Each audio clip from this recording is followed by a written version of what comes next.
এ নওজওয়ানেরা আরো একটা কথা মুজাদ্দিদ জামানের বলে যায়, শুনে রেখে দেন।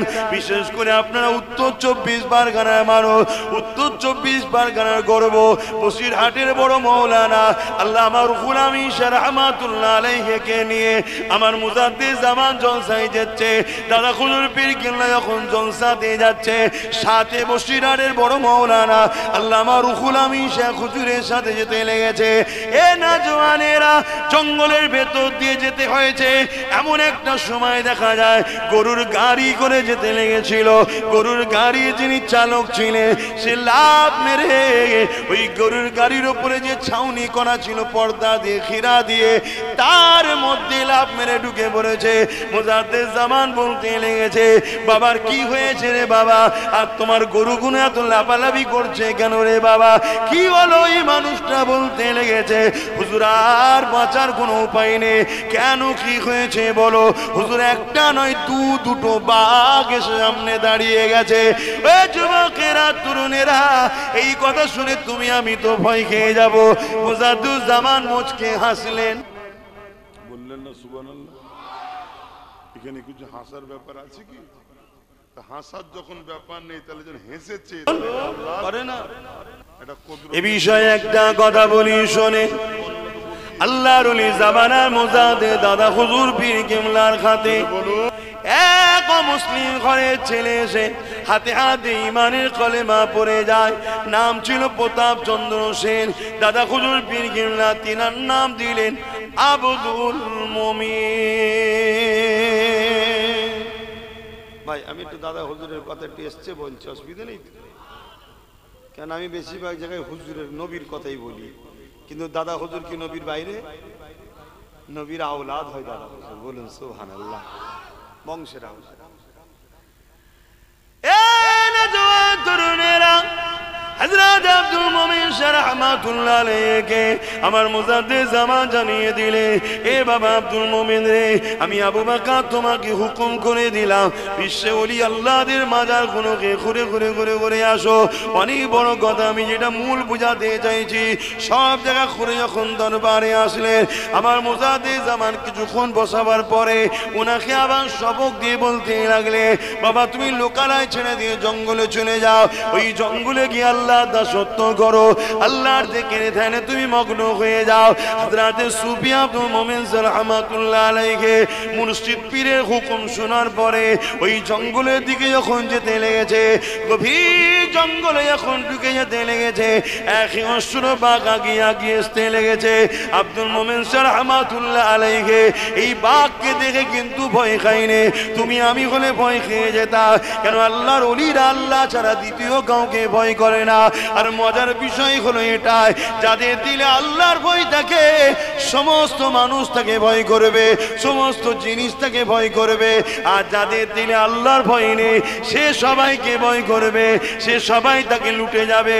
হযরত আব্দুল মুমিন রাহমাতুল্লাহ আলাইহি ওই বাঘকে লক্ষ্য করে তিনি তিনার ভাষাতে বলতে লেগেছে, এ জঙ্গলের বাঘ রে, যদি রেজেক আল্লাহ তোমাকে আমাকে তোমার জন্য বানিয়ে রাখে তাহলে তুমি তো আমাকে খেয়ে নেবে, তবে খাবার আগে একটা কথা শোনো, আমি আব্দুল মুমিন এমনি এমনি আসিনি, আমার পীর জামানার মুজাদ্দিদ আবু বকর সিদ্দিক আমাকে এখানে পাঠিয়েছে আল্লাহ দাসত্ব করার জন্য। এ যুবকেরা, হুজুরের জীবনীতে লেখা আছে ওই জঙ্গলের বাঘখানা পোষা বিড়ালের নাই হুজুরের গায়ে এসে গা খসে বসে যায়।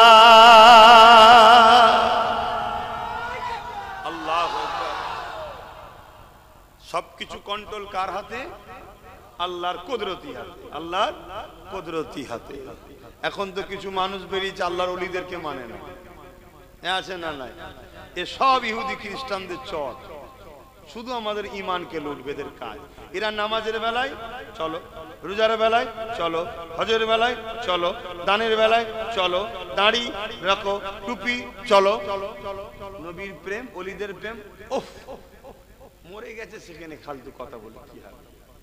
মদিনায় চারে নবী মরে গেছে যে কি করবে? নাউজুবিল্লাহ বলেন। এইগুলো যদি আমাদের যুবকরা না জানে তাহলে তো সোশ্যাল মিডিয়া দেখবে, দেখার পরে দুদিন পরে এরা যে ওলি আল্লাহদের মাজার ভাঙবে। আজকে খাজা হুজুরের মাজারের নামে কেস করেছে, তাই তো নাকি? শুনেছেন তো নাকি? যে কেস করেছে সে একজন অমুসলিম, কিন্তু মুসলিম দাবিদার হাজার হাজার মানুষ আছে, উলামা আছে যারা আল্লাহর ওলিদেরকে মাজারকে ভাঙার পক্ষে আছে না নাই? তো এদের বিরুদ্ধে আন্দোলনটা কি করবে? তো অমুসলিম সাহস পাচ্ছে কোথা থেকে? সে তো জানে মাজার ভেঙে দিতে হয় মোল্লাদেরই কথা, আমি ভুল কি করছি? সে তো এটাই ভাবছে। বোঝো আমার যুবকরা, বোঝো।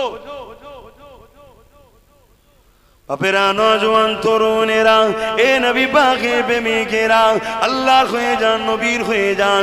যে দিলে আল্লাহ ও নবী আছে, নবীর প্রেম ও আদম আছে, দুনিয়ার কোনো শক্তি নাই ওই দিলকে দমিয়ে দিতে পারে। এ নজওয়ানেরা, আরো একটা কথা মুজাদ্দিদ জামানের বলে যান, শুনে রেখে দেন। বিশেষ করে আপনারা উত্তর 24 পরগনার মানুষ, উত্তর 24 পরগনার গর্ব, বসিরহাটের বড় মৌলানা আল্লাহ আমার গুলামি শাহ রহমাতুল্লাহ আলাইহিকে নিয়ে আমার মুজাদ্দিদ জামান জলসায় যাচ্ছে। দাদা হুজুর পীর কেল্লা যখন জলসাতে যাচ্ছে, সাথে বসিরহাটের বড় মৌলানা আল্লাহ আমার গুলামি শাহ হুজুরের সাথে যেতে লেগেছে। এ নওজওয়ানেরা, জঙ্গলের ভেতর দিয়ে যেতে হয়েছে। এমন একটা সময় দেখা যায় গরুর গাড়ি করে যেতে লেগেছিল। গরুর গাড়ি যিনি চালক ছিলেন, সে লাফ মেরে ওই গরুর গাড়ির উপরে যে ছাউনি করা ছিল পর্দা দিয়ে, খিরা দিয়ে, তার মধ্যে লাফ মেরে ঢুকে পড়েছে। মুজাদ্দিদ জামান বলতে লেগেছে, বাবার কি হয়েছে রে বাবা? আর তোমার গরুগুলো এত লাফালাফি করছে কেন রে বাবা? কি হলো? এই মানুষটা বলতে লেগেছে, হুজুর আর বাঁচার কোনো উপায় নেই। কেন, কি হয়েছে বলো? হুজুর একটা নয় দুটো বাঘ এসে সামনে দাঁড়িয়ে গেছে। ওই যুবকেরা, তরুণেরা, এই কথা শুনে তুমি আমি তো ভয় খেয়ে যাব। মুজাদ্দিদ জামান মুচকে হাসলেন, বললেন না সুবহানাল্লাহ? এখানে কিছু হাসার ব্যাপার আছে কি? হাসার যখন ব্যাপার নেই, তাহলে যখন হেসেছে, তাহলে এটা আল্লাহর এটা কুদরতের নিদর্শন, ঠিক না বেটি? এটা সুবহানাল্লাহ তো বলতেই হবে যে আল্লাহর ওলিরা আল্লাহ ছাড়া কাউকে ভয়, জোরে বলুন, করে না। তো ভাইয়েরা আমার, মুজাদ্দিদ জামান মুচকে হাসলেন, হেসে কি বললেন, এ বাবা, এত চিন্তা কিসের? জঙ্গলের বাঘ এসেছে, সামনে দাঁড়িয়েছে, আমি আবু বকর, আমার কাছেও বাঘ আছে। বলবেন না সুবহানাল্লাহ? অনেকে বাঘ বলতে কি বোঝায়, মানে বাঘের যে ক্ষমতা, এই জন্য বাঘের সঙ্গে তাসাব্বা করা হয়। আসাদুল্লাহিল গালিব, আল্লাহর বাঘ হযরতে মাওলা আলীকে বলা হয়। কথা বুঝে আসছে? অর্থাৎ সেই যে পাওয়ার ক্ষমতা, সবাই ভয় করবে। কথা বুঝে? এটা একটা এক্সাম্পল দিবার জন্য তোমার দাদা হুজুর রহমাতুল্লাহ আলাইহি বললেন, বাবা রুহুল আমিন, একবার মুখটা বার করে দেখাও না, জঙ্গলের বাঘ আবু বকরের বাঘকে একটু দেখো। আমার তো মনে হচ্ছে এটা ওখানে দেখতেই সত্যি এসেছিল। বলুন সুবহানাল্লাহ। বসিরহাটের বড় মাওলানা আল্লামা রুহুল আমিন সাহেব পর্দাটা সরালেন, মুখটা বার করলেন, লেজ লাড়াতে লাড়াতে দুদিকে দুটো চলে গেল। জোরে বলুন সুবহানাল্লাহ।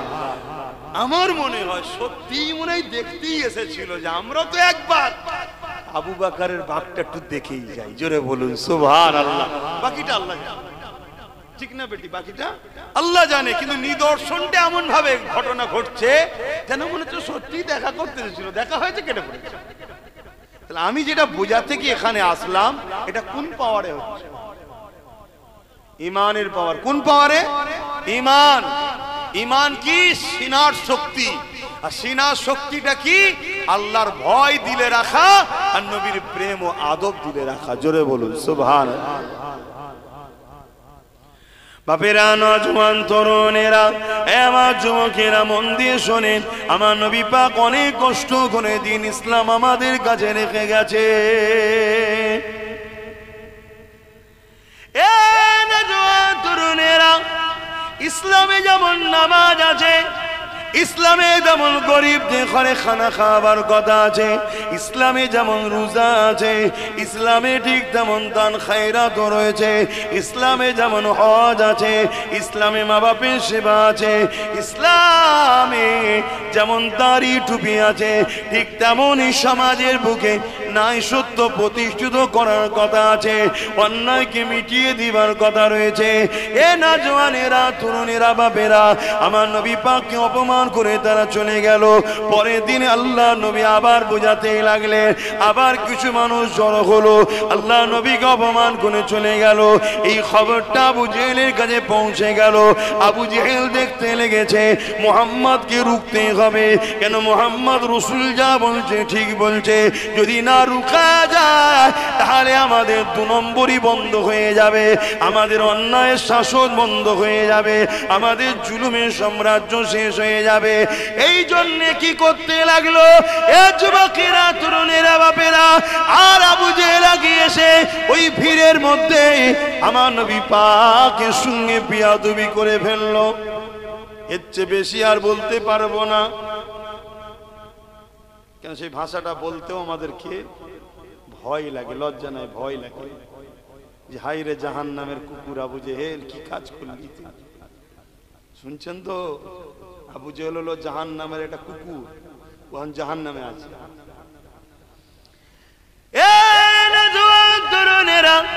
এমন বিপাকের প্রেমিকেরা আবু জেহেলের বিয়াদবি করে ফেললো। আল্লাহ নবী নূহ নবী দয়া নবী ঘরে এসে কাঁদতে লেগেছে। আরে নবী পাকের চোখের পানি কে মুছাবে? আমার নবী পাক যখন আম্মা আমিনা হুজুরের গর্ভ মোবারকে ছিল, আব্বা জান আল্লাহর খাওয়ালায় চলে গিয়েছিলেন। আমার নবী পাক যখন দুনিয়ার জমিনে আসলে, আর এমন করে কয়েক বছরের পর আম্মা জান আবার আল্লাহর হাওয়ালায় চলে গেলে। এ না জওয়ানেরা, তরুণেরা, বাপেরা, এই জায়গাতে দেখা যায় আমার আম্মা রাসূল পাক সাল্লাল্লাহু আলাইহি ওয়াসাল্লাম কে বুঝাবে, কে সান্ত্বনা দেবে, কে নবী পাককে বুঝাবে?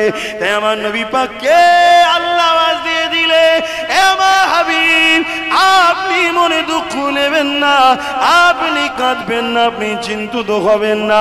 হাবিব আবু জেহেল আপনার উপর জুলুম করেছে, ওর বিচার আমি আল্লাহ করব। আর হাবিব আপনি দ্বীনের প্রচার করে যান, কে মানবে না মানবে আমি আল্লাহ বুঝে নেব। এ মুসলমান ঘরের ছেলে মেয়েরা, তরুণীরা, বাপেরা, তোমরা যদি আল্লাহ রসুলকে না মানো, এতে আমার আল্লাহ রসুলের কোনো অসুবিধে না। আর যদি তোমরা মেনে নাও, আমার আল্লাহ রসুলের কিছু ভেসে যাবে এমন কোনো ব্যাপার নয়। এ না জওয়ানেরা, এটা অন্য কোনো ধর্ম নয়, জোর করে তোমাকে স্লোগান দেওয়া হবে।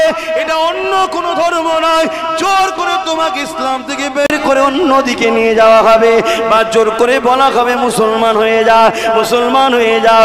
এটা ইসলাম, এখানে কোনো জোর চলে না। যে দিল থেকে আল্লাহ রসুলকে মেনে নেবে সেই হবে কামিয়াবি পাবে।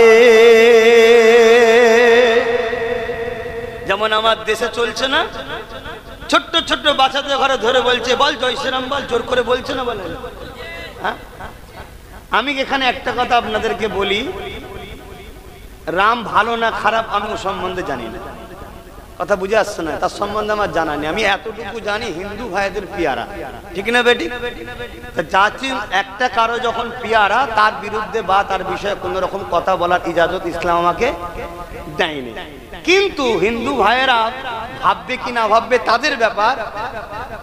এই রামের যদি সবথেকে বড় কেউ আজকে অপমান করে, ক্ষতি করে, তথাকথিত হিন্দু দাবিদার একদল সন্ত্রাসরাই করছে। এক কথা ভুল বলছি কি? ঠিক তেমনি কেউ যদি মুসলমান সেজে আল্লাহ রসুলের পক্ষে দাঁড়াবে বলে আর কোন অমুসলিমকে জুলুম করে যে মুসলমান হও, কলেমা পড়ো, আল্লাহকে ডাকো, সে কিন্তু ইসলামের সবচেয়ে বড় গাদ্দার দুশমন। কেন? ইসলামের জোর চলে না। তো ওই বিষয়টা তারা কি করবে না করবে তাদের ব্যাপার, ও বিষয়টা আমার কিছু বলার নেই। কিন্তু এই জুলুম সমাজে ঘটছে না, ঘটেনি? কিন্তু ইসলামে এই জুলুম করা কি হারাম, চলবে না। তুমি কোনো অমুসলিমকে বলতে পারো না, এই আল্লাহ আকবার বল, না তুমি মেরে ফেলবো। যেমন আমার দেশে কত মুসলমানকে এরকম স্লোগান না দিবার জন্য মারতে মারতে মেরে ফেললে, ঠিক না বেঠিক গো? কত মুরব্বী বাপ গুলোকে মেরে ফেললে।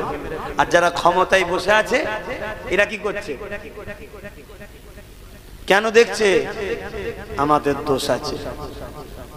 কেন? এগুলোকে আমরা সব দুলা ভাই বানিয়ে রেখেছি, এজন্য তারা মজা নিচ্ছে। এগুলোকে যদি আমরা ঠিক লাথি মারতে পারতাম তাহলে দেখতেন সব সোজা হয়ে দাঁড়াতে। বলে হচ্ছে কথা খারাপ লাগছে নাকি? শক্ত হতে হয়। নরম জায়গাতে দেখবেন সবাই চাটি মারে, আর শক্ত জায়গায় দূর থেকে যায়। তো নরমের জায়গায় নরম হও, অন্যায়ের জায়গায় শক্ত হও। এটা হলো মোমেনের খসলত। সাহাবাদের খসলত কি? সাহাবা হুজুররা অমুসলিম হলেও বিপদে যদি কেউ পড়তো তার পাশে দাঁড়াতো, আর মুসলমান দাবিদার হয়েও যদি কেউ অন্যায় করতো সেখানেও কড়া শক্ত হয়ে দাঁড়াতো। অন্যায় অন্যায় অনেক কষ্ট করেছে আমার নবী। বাপেরা, নওজোয়ান তরুণেরা, আল্লাহ নবী দিনকে প্রচার করার জন্য কতটা কষ্ট করেছিলেন। এমনও দিন গেছে আল্লাহ নবীকে পাহাড়ে সোশ্যাল বয়কট করে দিয়েছে। আমার নবী পাহাড়ে চলে গেছে, পাহাড়ে গিয়ে গাছের পাতা ফলমূল খেয়ে রয়েছে এবং মানুষের কাছে রাতের অন্ধকারে গিয়ে দিন ইসলামের দাওয়াতটা দিতে লেগেছে।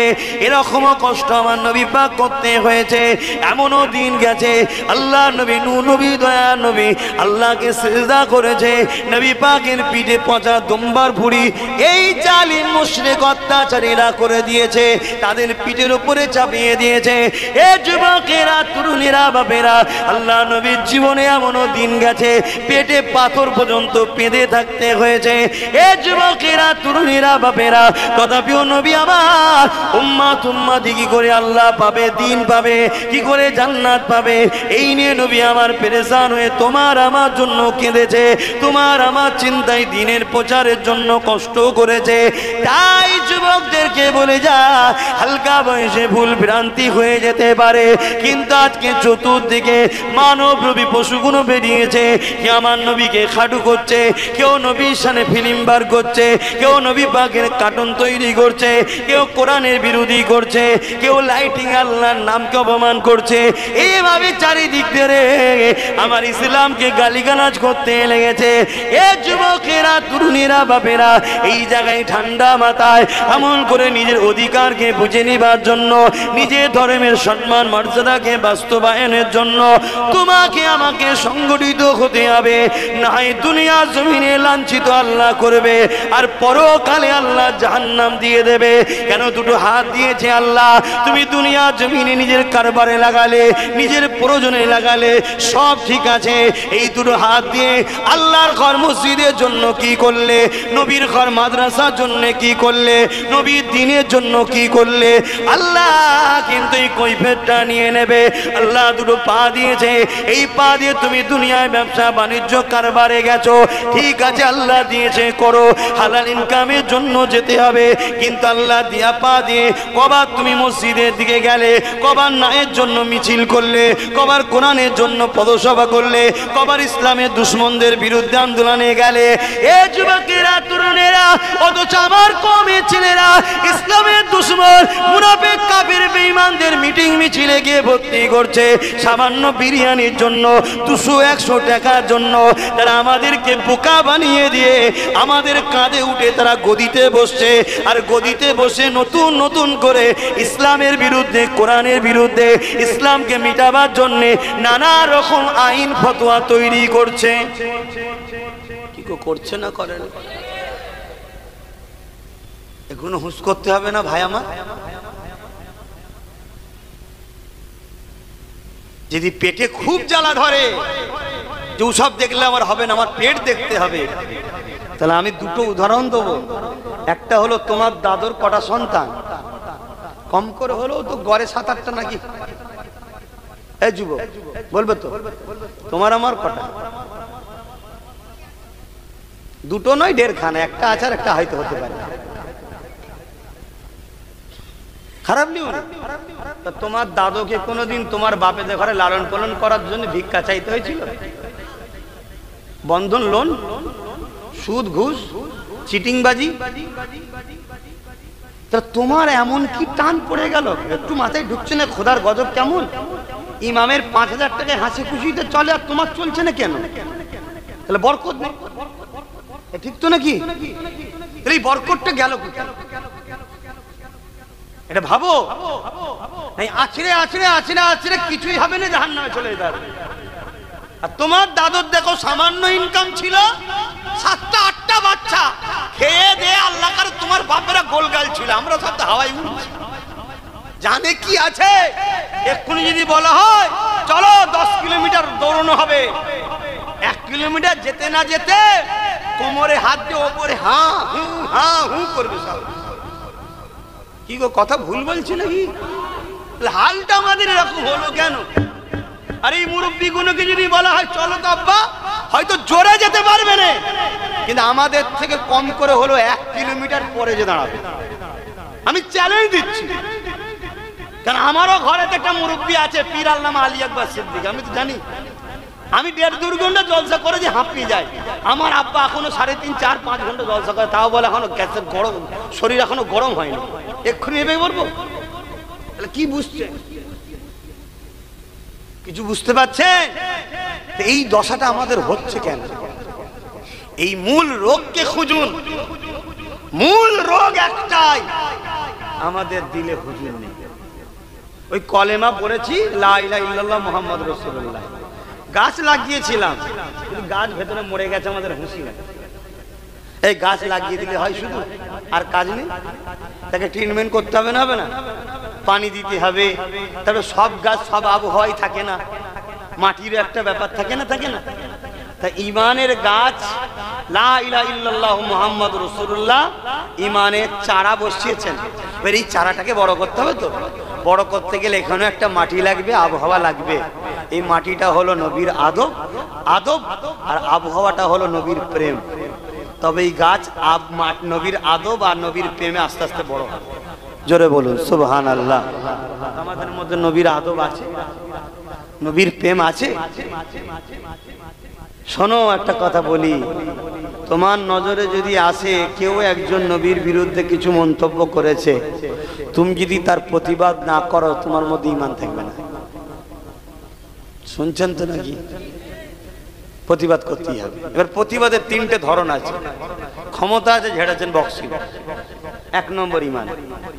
কিচ্ছু করার নেই, হাকিকাতটা বলছি বাপ, হাকিকাতটা বলছি। খারাপ নিলে তো হবে না। দেশদ্রোহী যদি কেউ হয় তাকে ফাঁসি দেয় না, দেয় না? তা দেশের সঙ্গে গাদ্দার করলে যদি ফাঁসি হতে পারে, যিনি না হলে কায়নাত হতো না, তার সঙ্গে গাদ্দারি করলে কি হওয়া দরকার? কথা বুঝছেন না? বোঝেন? আমি কি বুঝাচ্ছি বুঝছেন তো? তার আরো বড় শাস্তি হওয়া দরকার। তো সেই জায়গায় ক্ষমতা থাকলে হাত, যদি ক্ষমতা হাতে না থাকে, তার 2 নম্বর মুখ দিয়ে প্রতিবাদ করা। যদি তুমি প্রতিবাদ করতে না জানো, তোমার এলেম কালাম নাই, তাহলে কমসে কম এখান থেকে তাকে জনমের মতো ঝেড়ে ফেলে দাও, ঘৃণা করো। যা, তোর মুখ দেখবো না, তোর কথাই বলবো না। কথা বুঝে আসছে? এই 3টের মধ্যে কোনোটা যদি না থাকে, তার মধ্যে ঈমান নাই। তাহলে প্রতিবাদের 3টে ধরন আল্লাহর রাসূল দিয়েছে। আহারে একবারও কি মনে পড়ে না সেই রাসূলুল্লাহর কথা? ইনি সারাটা জীবন তোমার আমার জন্য কেঁদেছে, আজও রওজা মুবারকে এখনো কাঁদছে।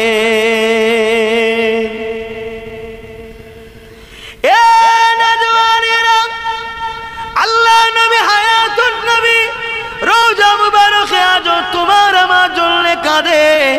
আজ যদি আমাদের যুব সমাজ সোশ্যাল মিডিয়ার ভিড় ধরে, সোশ্যাল মিডিয়ার বক্তব্য ধরে, তাহলে মনে রাখবেন এই দাড়ি টুপি লেবাসে হাজারো মুফতি মাওলানা ঘুরে বেড়ায়, যাদের লক্ষ্য হলো ঈমানটাকে চুরি করে নেওয়া। তাদের আকীদা হলো রাসূলুল্লাহ মরে গেছে, নবী যখন মরে গেছে, তাহলে তোমার তো নবীর উপরে আর দরদ হওয়াটা স্বাভাবিক নয়। কিন্তু আমার আল্লাহ জানিয়ে দিলেন, আমার নবী পাকের স্ত্রীরা হলো তোমাদের জন্য মা।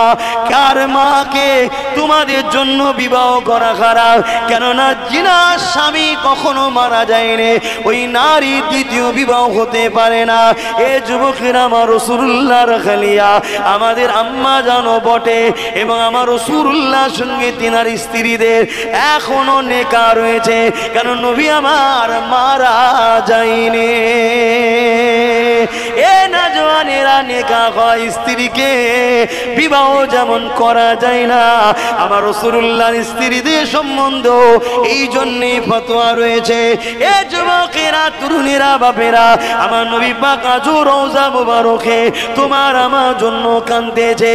এর একটা তারিখে হাদিস শোনায়, শুনে রেখে দাও। এজিদ যখন ক্ষমতায় বসেছিল জোর করে, ওই জালিম অত্যাচারী জাহান্নামের কুকুর এজিদ এমন করে ইমাম হুসাইন হুজুরের বিরোধী করেছিল।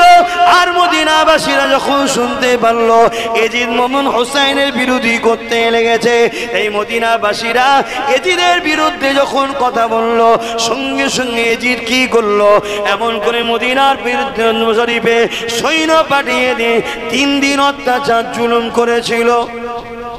কেন করলো? মদিনার মানুষেরা যখন খবর পেল এজিদ হোসাইন হুজুরের বিরোধী করছে, তাই তারা শাসকের বিরুদ্ধে গিয়ে ইমাম হোসাইন হুজুরের পক্ষে দাঁড়ালো। আজকেও আমার বাংলাতে কিছু মুসলমান আছে যারা জালিমদের বিরোধী করে যদি আমাদের পক্ষে একটু কথা বলে, তাদের উপরে জুলুম। এ কথা বুঝছেন না, বোঝেন না? আজও হোসাইনি আছে, আজও এজিদি আছে, এটা ভাবতে হবে আপনাকে। রাস্তা তো দুটো, একটা রহমানের, একটা শয়তানের। সেদিন এজিদ ছিল শয়তানের রাস্তায়, হোসেন ছিল রহমানের রাস্তায়। সেদিন সাহাবা ছিল রহমানের রাস্তায়, আর আবু জেল, উতবা, সাইবারা ছিল শয়তানের রাস্তায়, আর সাহাবারা ছিল রহমানের রাস্তায়। আজকেও তোমাকে ডিসাইড করতে হবে কারা রহমানের রাস্তায় চলছে, কারা শয়তানের রাস্তায় চলছে, তোমাকে দেখতে হবে।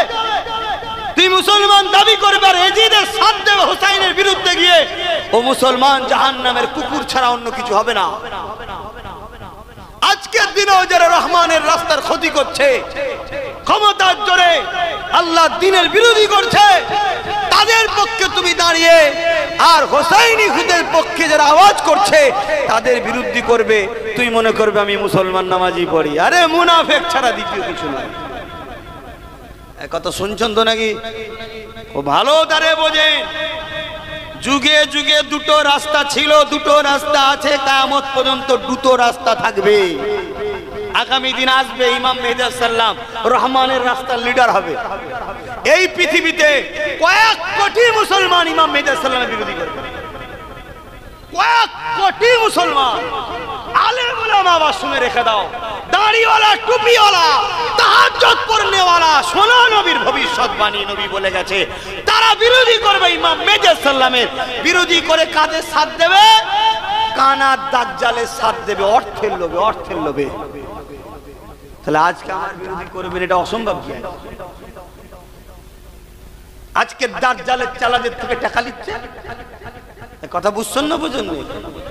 রাস্তা দুটো, রাস্তা দুটো, খুব ভালো করে ক্লিয়ার হয়ে যান। নামাজ ৭৩টা দল হবে, ৭২ দলও নামাজ থাকবে, তারপরেও জাহান্নাম। নামাজ, রোজা, হজ, যাকাত, দান, খায়রাত ৭৩টা দল হবে, ৭৩ দলে থাকবে, তারপরেও ৭২ দল নামাজ, রোজা, দাড়ি, টুপি, কোরআন তেলাওয়াত, মসজিদ, মাদ্রাসা, ইমাম, মুফতি, মাওলানা, মুফাদ্দিস, মুহাদ্দিস, বুখারী পড়া, মুসলিম পড়ানো, তারপরেও জাহান্নামে যাবে। কারণ তারা ওই শয়তানের দলের দলদাস হয়ে যাবে। শাররুল উলামা আর খায়রুল উলামা, তারা ওই বুরাই আলেম থাকবে, তারা দুনিয়ার তাগুতি শাসকদের দালালি করবে ধর্মের নামে। কমকে কন্ট্রোল করবে, কম যেন জালিম বাদশার পিছনে লেগে না যায়, এজন্যই দালাল গুলোকে মুখিয়া হিসাবে সামনে রাখা হবে। আর এই দালাল দেখে মাঝে মাঝে শাসকের হাড্ডি দেবে, খা আর তুই খা, আর তোর কমকে ট্যাকেল কর, আমার বিরুদ্ধে না লেগে যা। কথা বুঝছেন না, বুঝেন?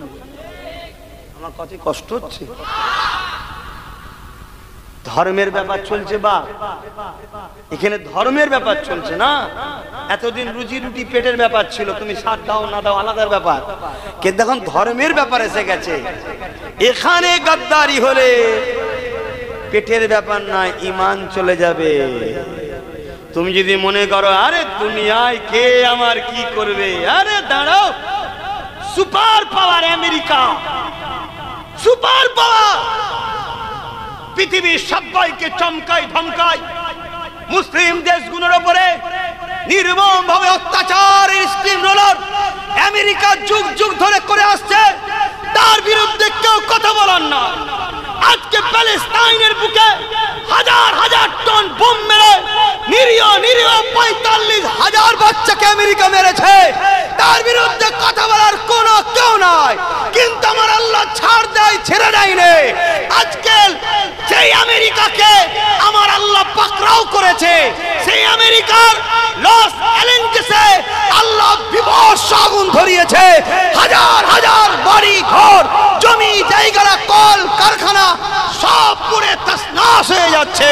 হেলিকপ্টারে করে পানি, দমকলে করে পানি, পানি শেষ হয়ে গেছে, আগুন এখনো বন্ধ হয়নি। কারণ এ মার মানুষের পক্ষ থেকে নয়, খোদার পক্ষ থেকে। কাল তোমাকে আল্লাহ ধরতে পারে, আমাকেও ধরতে পারে। তোকে আমি ডিউটি দিয়েছি, সম্মানিত করেছি, তারাপীরের ঘরে পাঠিয়েছি, আলেম বানিয়েছি, ইমাম বানিয়েছি, মুফতি বানিয়েছি, তোকে মুসলমান করেছি। তুই সারা জীবন গান নিয়ে, মদ নিয়ে, জুয়া নিয়ে এই ব্যস্ত থাকবি?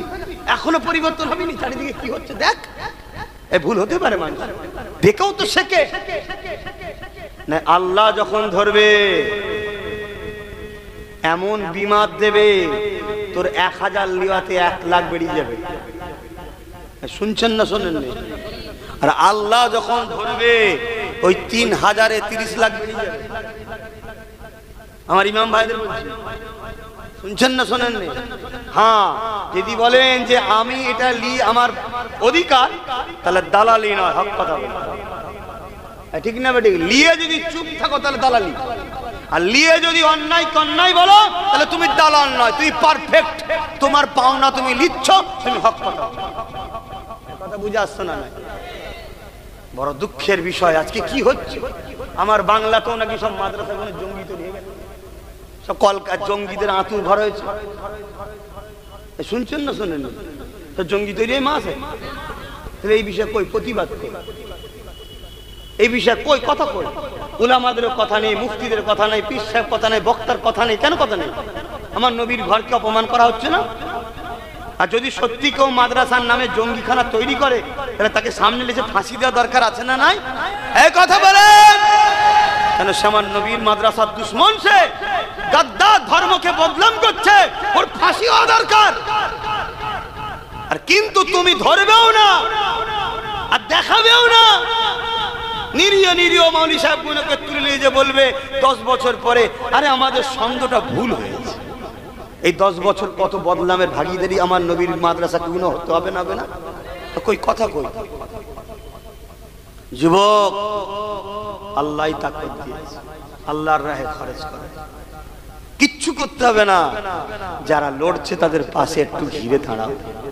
তারা যখন আসবে একটু জমে জমে তাদের বক্তব্য কোনো বসো। তোমাদের ভিড় ইসলামের দুশ্মনের কলজে শুকিয়ে দেবে। তোমাদের আলেমের সঙ্গে জুড়ে থাকা শয়তানের চেলাদের কোটি কোটি টাকা খরচ করে কি হলো রে, এটাই বলবে। সব বেকার হয়ে গেল। এত খেলা দিলাম, এত মেলা দিলাম, এত ভিক্ষা দিলাম, সব বেকার। সেই আবার মৌলী সাহেবের সাথে। শুনছেন না শোনেন?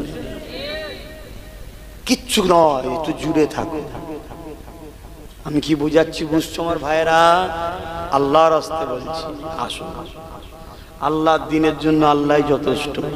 যাও না, ডোনাল্ড ট্রাম্পকে জিজ্ঞেস করো কি বুঝছিস রে এখন শয়তান, জিজ্ঞেস করো। ও হারে হারে বুঝতে পারছে। এক কথা বুঝছেন না? বোঝেন না? হ্যাঁ, তোমাদের কাছে প্রিয় হতে পারে যারা বাচ্চাদেরকে খুন করে, তারা আমার কাছে শয়তান ছাড়া আর কিচ্ছু নাই।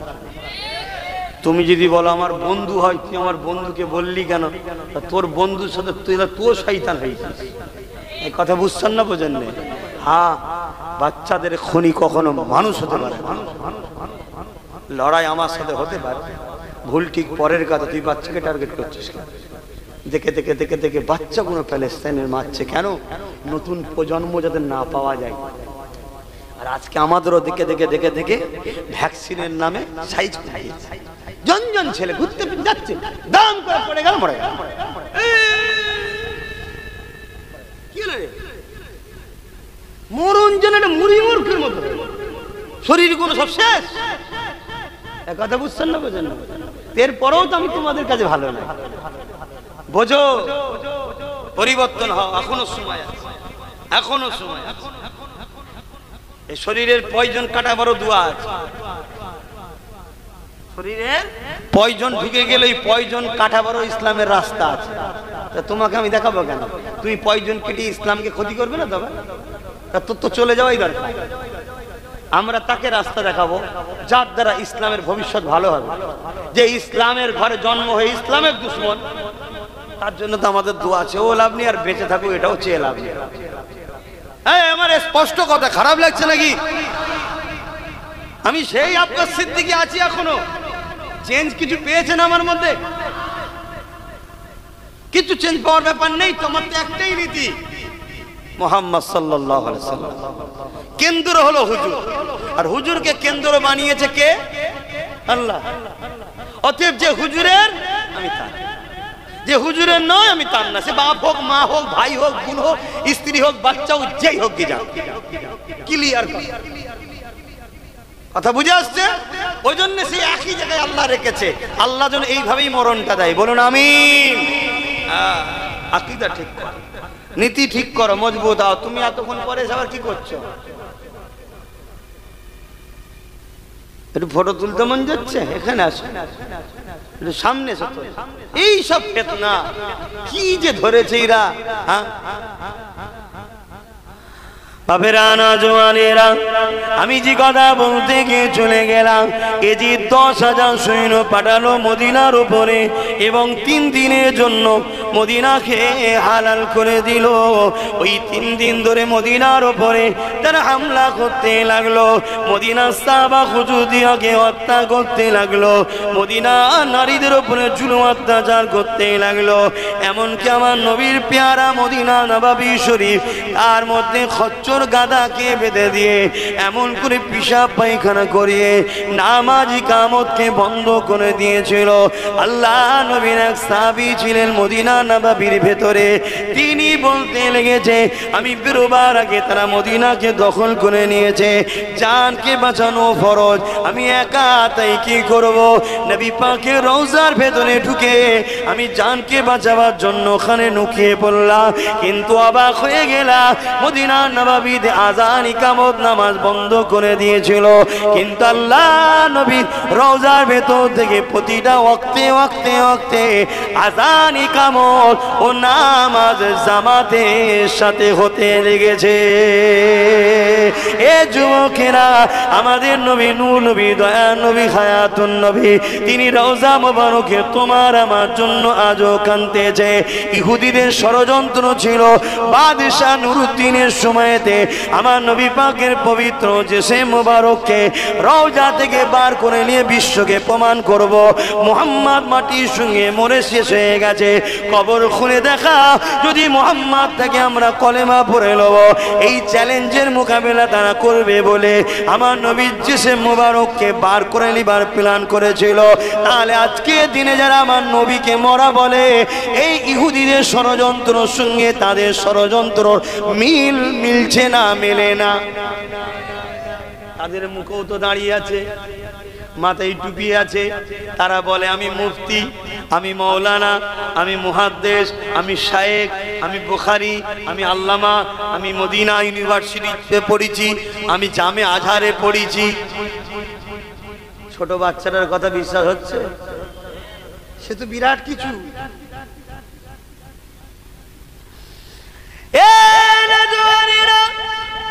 সেদিন বিরাট কিছু যে ছিল, আর এমন করে ইবাদতের বেলায় 1 নম্বর ছিল, আদবের বেলায় বেয়াদবি করার জন্য কাফের হয়েছিল কে বলবেন তো? ইবলিস, শয়তান নাম শোনেননি? ইবাদতের বেলায় 1 নম্বর। জমিন আসমানের এমন কোন জায়গা নেই আল্লাহকে সিজদা দেয়নি। ফেরেশতাদের কাছেও ভিআইপি ছিল, আর তার আমলের বেলায় ইবলিস নাম্বার 1 ছিল, ইলমের বেলাতেও ছিল, সব ছিল, কিন্তু আদবের বেলায় আদম নবীকে সিজদা করলো না, আল্লাহ তাকে কাফের বলে তাড়িয়ে দিল। সেই দিনটাকে খেয়াল করো। আজও আমলের বেলায় বিশাল বিশাল পাওয়া যায়, নবী পাকের আদবের বেলায় পাওয়া যায় না। এটা হলো আজকে দিনে মানব রূপী ইবলিস। শুনছেন তো নাকি? তাই আমি কি আমার ভাইকে বাঁচাবো না? এগুলো সব দাদা হুজুরের বাচ্চা তো নাকি? তা আমি আমার ভাইকে বাঁচাচ্ছি, আমার বাপকে বাঁচাচ্ছি, আমার মাকে বাঁচাচ্ছি, আমার বোনকে বাঁচাচ্ছি। এই বাংলায় তো কোনো মায়ের লালের আমাদের বিরুদ্ধে কথা বলার তো প্রয়োজন নেই, কিন্তু আমার বাপের কথা ভুল বলছি। কেউ বলুক আমি দাদা হুজুরের নয়, তাকে বলবো চল যাও ভাই, আমরা থাকি 10 জন, থাকি 10 জন থাকি। আর যদি বলে দাদা হুজুরের, আমি আমার বাপের ছেলে মুজাদ্দেদ জামানের বাচ্চাকে আমি বুঝাচ্ছি, তো তোর কথা বলা, আমি কিভাবে আমার ছেলেকে বুঝাবো, আমি কিভাবে আমার বাপ, আমার মা, আমার বোন, আমার ভাইকে বুঝাবো, সেটা আমার ব্যাপার। তুই তো আমার বিরুদ্ধে কথা বলার অধিকার নেই তো তোর। যদি বলে না কোরআন হাদিসের বিরুদ্ধে হচ্ছে, তাহলে এক জায়গায় বস না, এক জায়গায় বস, সেটা আমার সাথে তুই ডিবেটে আয়। তুই এদেরকে লক্ষ্য করে কথা বলবি কেন? এদেরকে লক্ষ্য করে তোর কথা বলার অধিকার নেই, কারণ এরা জামানার মুজাদ্দেদ,